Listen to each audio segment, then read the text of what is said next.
Breaking news చూస్తున్నాం. రంగారెడ్డి జిల్లా పుప్పాలగూడలోని golden ఉరి అపార్ట్మెంట్లో అర్ధరాత్రి అగ్ని ప్రమాదం జరిగింది. అపార్ట్మెంట్లోని 3వ అంతస్తు ఫ్లాట్ నెంబర్ 200లో మంటలు చెలరేగాయి. తెల్లవారుజామున 3:30 కిచెన్లో ఫ్రిజ్ సిలిండర్ పేలింది. ఫ్లాట్లో పెద్ద శబ్దం రావడంతో అపార్ట్మెంట్ వాసులు అలర్ట్ అయ్యారు. మంటలను చూసి బయటకు పరుగులు తీశారు.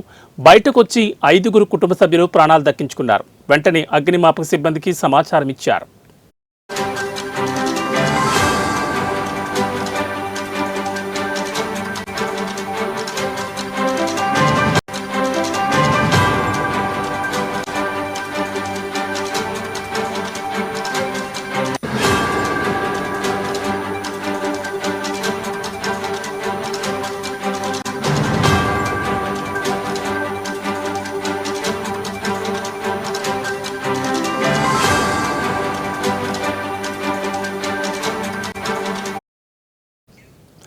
అయితే ఫైర్ ఇంజన్ పోవడానికి దారి లేక గంటపాటు అగ్నిమాపక సిబ్బంది శ్రమించారు. చివరికి ఘటన వద్దకు చేరుకుని 3 ఫైర్ ఇంజన్ల సహాయంతో మంటలను పూర్తిగా అదుపులోకి తీసుకొచ్చారు.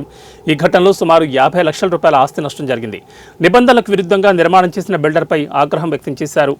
అపార్ట్మెంట్ నిర్వాహకులపై పోలీసులు సీరియస్ అయ్యారు. ఇష్టం వచ్చినట్లు అపార్ట్మెంట్ నిర్మాణం చేశారని మండిపడ్డారు.